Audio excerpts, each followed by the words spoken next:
Hey everyone, it's Ant. I'm back, and this is the China Files. This is going to be episode number 2, picking up from where we left off last episode, where I told you a bit about my experiences actually making the decision to go and live in another country, some of the preparations I made to do so, and what the initial trip was like. Like I said, I took the milk run without knowing it and paid for it by a very, very long and tiring trip, being that I do not sleep on any type of transportation ever.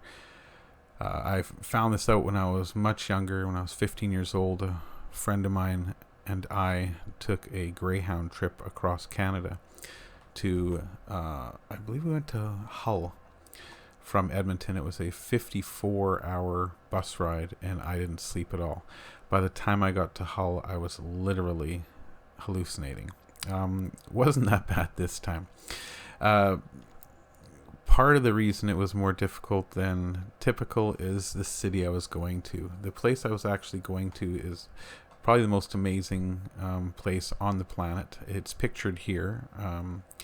For those of you looking at the video podcast, and this is Yangshuo, which is in Guangxi province of China. South, I guess that would be southwestern province, very close to Vietnam. And it's basically this little village. You're looking at the majority of it right here. There are no skyscrapers, there are no tall buildings, there are no vibrant lighting displays, ultra modern architecture. This is an old village from days gone by, which has been preserved primarily as a tourist destination.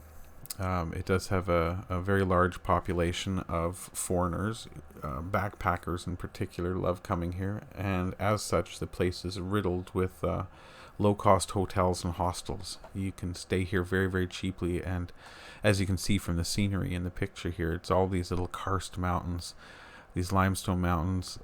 It's very unique. It almost looks like you're living on the bottom of the ocean, but you know you're not. So this was my very first stop. So after getting to the Guilin airport, which this is not a picture I took, simply because I did not. It was the middle night, 2 or 3 o'clock in the morning when we arrived. There was no lighting. There was no way I could have taken a picture with my old HP 1 megapixel digital camera. Night pictures were non-existent, so there was no way I was getting a picture. But basically, what happened was myself and a British gentleman found a taxi driver with our names written on a piece of cardboard.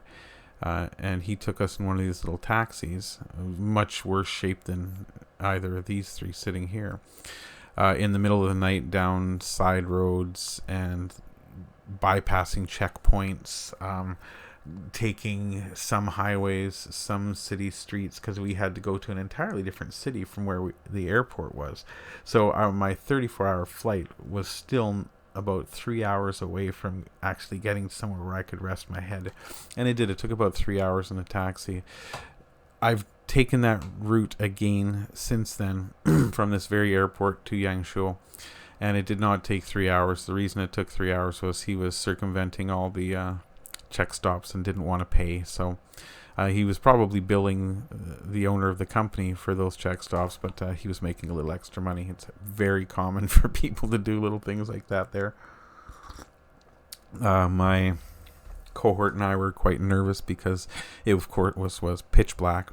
Nothing was open, nothing was on. You just saw flashes of things outside your windows traveling along these Chinese roads. It was somewhat intimidating. And then, of course, in the middle of the night, finally, again, I have no pictures of this trip because there's no way, even pictures inside the cab wouldn't have worked. We arrive here, which is the Buckland Hostel. It's always locked, always gated. Everything doesn't have employees sitting right inside is typically in China, but it's heavily gated, everything. And there's just a phone number here saying in Chinese and English, for entrance, call this number, which then somebody from the front of the hostel comes around, which is what happened in our case. Somebody met us there at 3 or so in the morning, possibly even later, possibly 4 or 5 in the morning. Again, no context of time or where we were, what was going on. And they said, bring all your bags upstairs to 402. Oops, wrong way. So that was our room. We actually were in the same room together, which is convenient. Didn't have to go into a room with somebody else already sleeping inside. 402, for those of you that don't know the one of the regulations in China, if your building is 8 stories or less, you don't get an elevator. Period. So with my backpack, 2 bags, ukulele, and gigantic suitcase, I had to haul this all up these very narrow concrete stairs up to room 402. By the time I got here, I was very happy. It's also incredibly humid and hot in China, so I was a massive ball of sweat on getting to the top. And this was the room. This was my partner's bed. I believe his name was David. And this was my bed. When I say bed, I use the term very liberally. It was a piece of plywood with a chunk of styrofoam, a 1-inch piece of styrofoam on it. Very, very firm. Let's put it that way. And moist. Due to the humidity, and me not being used to the humidity, any kind of humidity like that at all, hopping into bed was like hopping into wet sheets. It was something. It was something. So yeah, this was the main room. No television, nothing like that. No radio. Just a thermos filled with hot water. Neither of us trusted it at the time, so we didn't drink it. And then there's the bathroom. We did have our own private bathroom in this room, which was, I guess, nice. They also call these type of bathrooms water closets, because as you can see, the sink is here. The hose is here. That's your shower. And the toilet's there. So basically, you move the bucket here out of the way. You stand right here and right over top of your toilet, like you're standing right there, and you shower. So it keeps the toilet clean, I guess. The basket, by the way, is not for garbage. Chinese plumbing, especially in these older cities, is terrible. So it won't handle toilet paper and poop together. So you wipe your butt, you put it into here.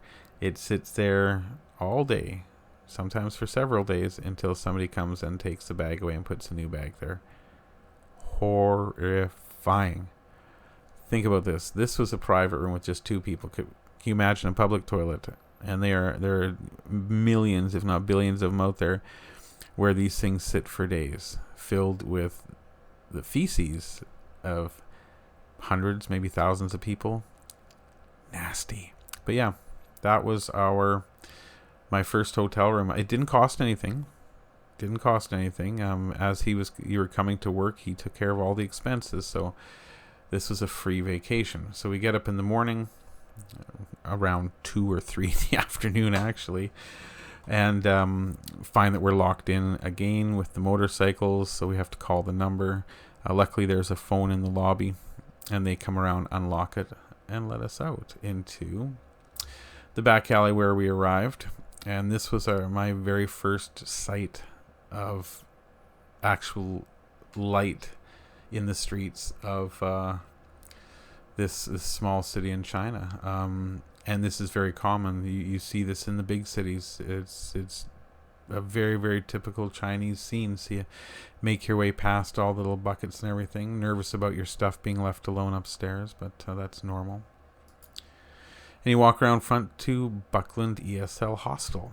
So the way this company works is Buckland does have training centers and schools right in Yangshuo, and that's kind of the dream job, because then you're in this magical place that has Western food, has lots of foreigners, lots of people who speak English, and just the coolest sights that you could possibly imagine.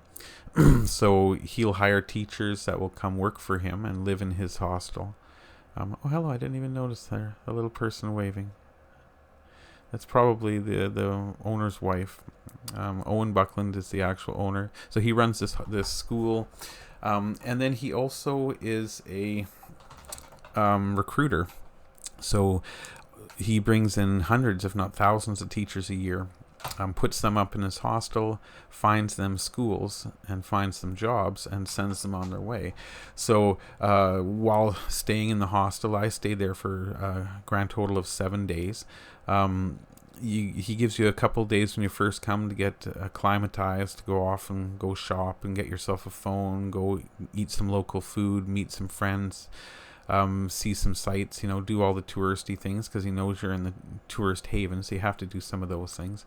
And then he starts giving you some lessons and teaches you how to be an effective ESL teacher, because nobody that comes here knows what they're doing already. And if they do, then he'll hire you to work here. If not, if you're a newbie, he's going to send you off to another school.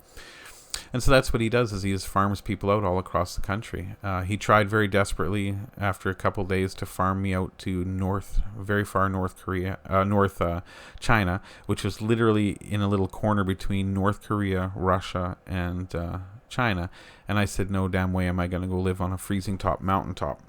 I want something south. I want something tropical. And he said, you're going to hate it.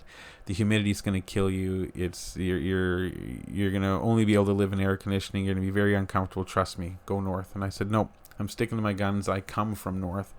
I want to see south for a while. So we finally came to an arrangement to go to a school that was in Guangxi province, about 4 or 5 hours from the city I was in now. So that felt maybe long, 7 or 8 hours drive. And I decided, okay, that'll work. But it was going to take a few days for them to send a vehicle to come get me. So, I basically had 4 or 5 days completely to myself to go off and have fun. This was the main street out in front, which was my first exposure. This is early in the morning, the following day, or one of the days I was there. I love these peaks behind here you're going to see with the sun. This is zero traffic. Trust me, this street was my first experience on how to get across the street in China. And it's a combination of running, closing your eyes, and praying. That's about the only thing I can say about it. Again, who wouldn't want to stay here for a long period of time? All of these young Chinese people running around here are very likely students who have invested the money to come live in Yangshuo for sometimes a year. They will save up their money, pay for a hostel, live here for a year cheaply, and basically go to English training here, because there are so many foreigners here and so many fun things to do that it's very easy to find people to practice English with. If you can't find a Chinese friend in Yangshuo, then you're probably not in Yangshuo. It's just that easy. They're desperate to become your new best friend. They will take you out for dinner, and they'll pay for everything. They will take you to all the tourist places. They will really treat you like a king, just for the opportunity to practice their English. So this is a group of foreigners. This is David, the guy in the middle here that I shared a room with, that we kind of latched onto each other. We all arrived at the same time, so we started doing a bunch of touring around. This is my buddy Dylan, instant best friends, brothers for life, the whole thing. He was waiting for me outside my room every morning, and he would escort me back every night to make sure I didn't get into any trouble. We went out for huge dinners. We went bike riding. We did all sorts of fun things. This was Anna, a very pretty girl who also became an instant friend. However, this was the best picture I ever got of her, the absolute shyest person in the universe. And then my other friend that I met there is this little pregnant kitty that would come to one of the cafes that had English menus and hang out with me every day with her baby. There's the baby. I thought that was really quite nice. And yeah, the rest of the time, I basically spent just either walking, hiking, cycling, so many amazing old traditional temples and things to see in this amazing place called Yangshuo. I won't say a ton of pictures. This is Western Street. This is all hostels and bars where the foreigners, it gets absolutely stupid busy in there. But everybody just comes to hang out and buy food, and there's street markets and there's musicians. It's paradise. It really is. Yangshuo, Guilin. This was my very first stop, and I've got a ton more pictures of Yangshuo. I'll show you those in another video because we did take a vacation there, but I do want to keep these to 15 minutes. So this was where I spent my first week in China.